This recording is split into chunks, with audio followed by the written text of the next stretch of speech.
Welcome to AKM kitchen అండి.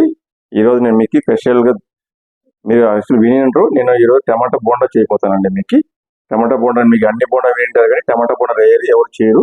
నేను స్పెషల్గా చేస్తున్నాను కాబట్టి ఈరోజు ఇది కొత్తగా చేస్తున్నాను నేను. సో చాలా బాగుంటుంది. దీనికి నేను కావాల్సిన పదార్థం ఏంటని చూపిస్తానండి. నేను ఒక 6 టమాటా తీసుకోండి. కొంచెం చిన్న సైజు కూడా తీసుకున్నాను నేను, పెద్ద అవసరం లేదు. 6 టమాటాలు తీసుకున్నాను నేను. శనగపిండి తీసుకుంటాను బైండింగ్ కోసం.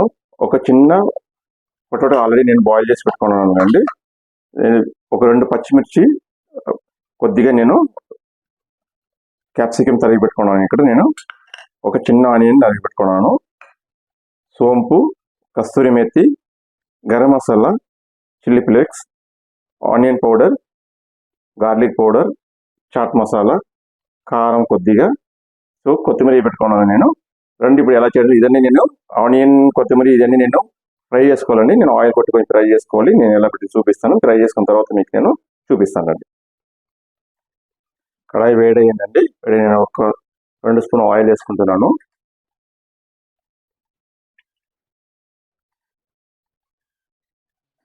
ఆయిల్ వేసుకున్న తర్వాత నేను ఈ మసాలా ఐటమ్స్ దాంట్లో వేసుకుంటున్నానండి.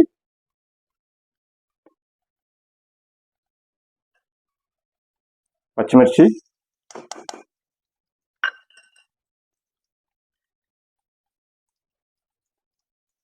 మసాలా ఐటమ్స్ అన్నీ వేసుకుంటున్నాను. ఇది మంచి కలబెట్టుకోండి. కొంచెం వేగనిది.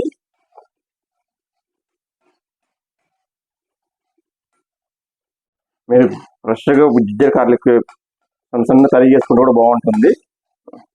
నా దగ్గర పౌడర్ ఉంది కాబట్టి నేను పౌడర్ యాడ్ చేసుకున్నాను దీనికి.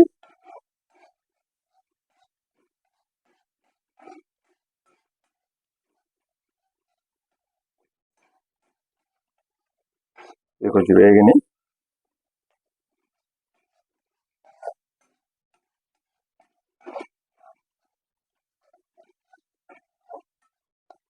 ఇది వేగిందండి. ఇది వేగిన తర్వాత దీంట్లో 1 స్పూన్ అంతా శనగపిండి యాడ్ చేసుకుంటాను. దీంట్లో నేను 1 స్పూను. దీన్ని మంచిగా కలబెట్టుకోండి. ఇది మంచిగా పచ్చివాసన పోయి వేగాలండి. దీంట్లో ఆయిల్లో పచ్చివాసన పోయింది. ఇప్పుడు మంచిగా స్మెల్ వస్తుంది. దీంట్లోనే ఆల్రెడీ బాయిల్ చేసి పెట్టుకున్న పొటాటో నేను వేసుకుంటున్నానండి.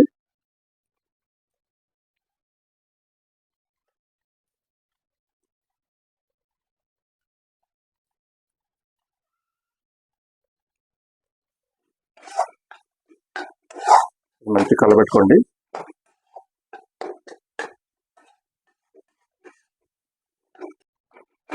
ఇది అయిపోయిందండి. అయిపోయిన తర్వాత దీంట్లో తరిగి పెట్టుకున్న ఆనియన్ యాడ్ చేసుకోండి. కొత్తిమీర యాడ్ చేసుకుంటున్నాను.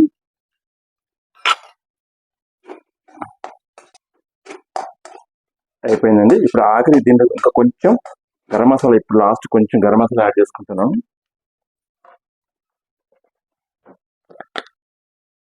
కొద్దిగా గరం మసాలా దీన్ని మిక్స్ చేసుకుని ఆరబెట్టుకోవాలండి. ఇప్పుడు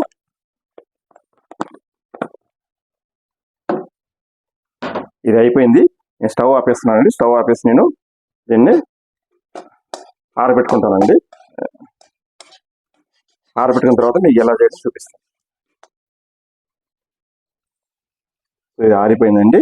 ఆరిపోయిన తర్వాత నేను ఇప్పుడు బ్యాటర్ రెడీ చేసి పెట్టుకున్నాను ఆల్రెడీ నేను.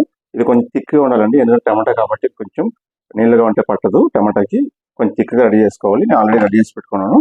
టమాటాలు నేను ఇలా కట్ చేసుకోవాలండి. ఇలా కట్ చేసుకొని లోపల తీసేసుకున్నాను నేను. తీసేసుకున్న తర్వాత ఇప్పుడు మనం దీనికి స్టఫింగ్ చేసుకుంటామంటే దీనికి మంచిగా స్టఫ్ అవ్వాలండి లోపలికి.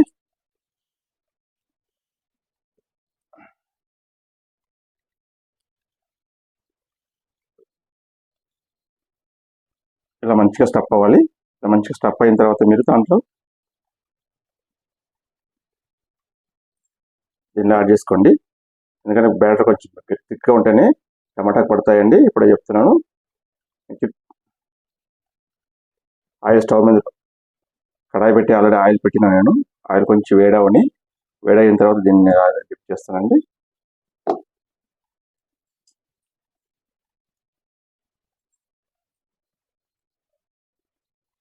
ఆయిల్ వేడైందండి. ఆయిల్ వేడైన తర్వాత నేను టమాటా దాన్ని డిప్ చేసుకుంటున్నాను. మంచిగా డిప్ అవ్వాలండి టమాటా కాబట్టి. ఇలాగే అన్ని చేసుకున్న తర్వాత మీకు చూపిస్తానండి. సో వేడి వేడి టమాటా బోండా రెడీ అయిపోయిందండి. చాలా బాగుంటుంది. మీకు స్టఫింగ్ కూడా మంచిగా ఉంటుంది. మీరు చూడండి. సో ఒకసారి మీరు ఇలా ట్రై చేసి చూడండి. ట్రై చేసి చూసి ఎలా ఉంది టేస్ట్ అని చూసి చాలా లైక్ చేస్తారు పిల్లలు అయితే. టేస్ట్ ఎలా ఉందని చూసి నాకు కమెంట్ చేయండి. మా ఛానల్ సబ్స్క్రైబ్ చేయండి, లైక్ చేయండి, షేర్ చేయండి. చూడండి చాలా బాగుంటుంది. సో ట్రై చేసిన కమెంట్ చేయండి. మా ఛానల్ సబ్స్క్రైబ్ చేయండి, లైక్ చేయండి, షేర్ చేయండి. Bye bye.